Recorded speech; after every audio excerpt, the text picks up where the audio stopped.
नमस्कार भाइयों बहनों।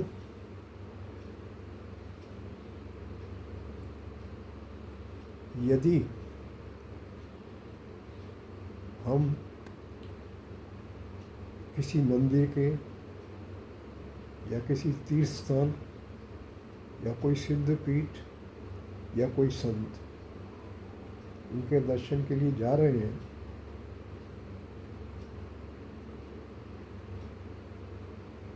रास्ते में किसी भी स्थान पर जा रहे हैं, रास्ते में कोई भी पशु पक्षी मानव घायल अवस्था में दिखाई देता है तो हम क्या करेंगे? हमें क्या करना चाहिए?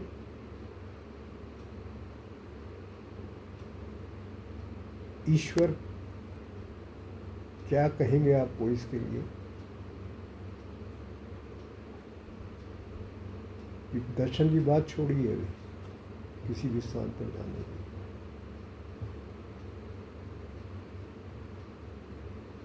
आप जो घायल अवस्था में जो भी मिला है आप उसकी सहायता करें, मरहम पट्टी कराएं, जो भी सहायता उसको चाहिए आप कराएं। किसी को अस्पताल में छोड़ना हो वो करें।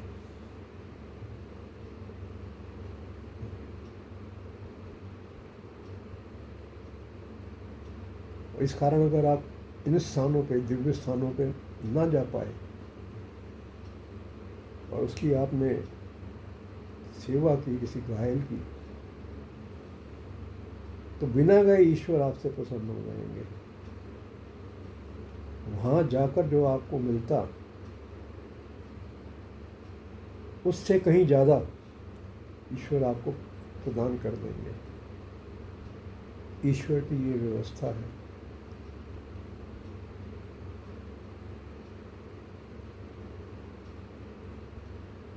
अगर आप अपना कर्म निभा लेते हैं ठीक से तो ये सर्वोत्तम ईश्वर की प्राप्ति, तब इन दर्शनों का कोई मायने नहीं रह जाता।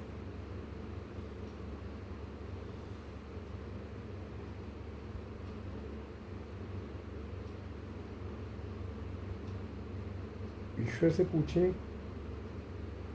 तो वो भी आपको यही कहेगा।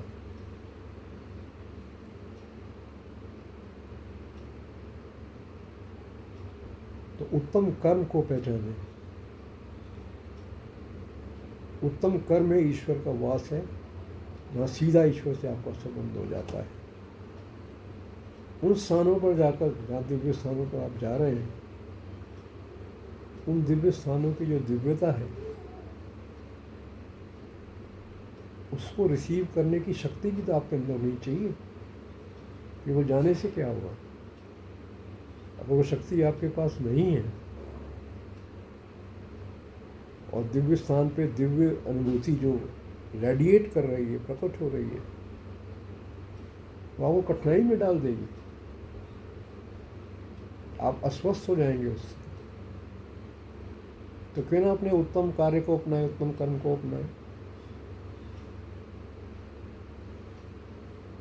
वहाँ ईश्वर आपकी शक्ति की वृद्धि कर देंगे।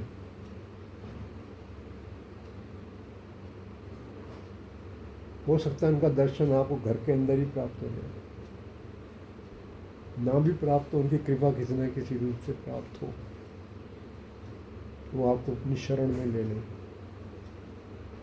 उत्तम कर्म करने से ये प्राप्ति है। शेष आप मनन कीजिए इस बात का, सही है गलत है।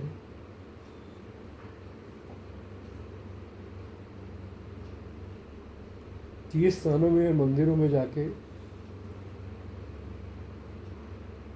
कोई ना कोई मांग आपके भीतर अवश्य प्रकट होगी। सेवा करने में कोई मांग प्रकट नहीं होती। और एक बार भी ऐसे स्थानों पर जाकर आपने कोई मांग प्रकट कर दी, तब भी आपका जाना बेकार हो जाएगा। क्या अपने स्वच्छ मन से आप इतना परिचित हैं कि आपका मन कोई मांग नहीं करेगा दिव्य स्थानों पर जाकर? तो ये रिस्क क्यों नहीं? ईश्वर का सर्वश्रेष्ठ मार्ग जो बताया है वो आपके लिए यही रहेगा कि आप कष्ट में पड़े किसी की सहायता करें। धन्यवाद। जय राधा कृष्ण।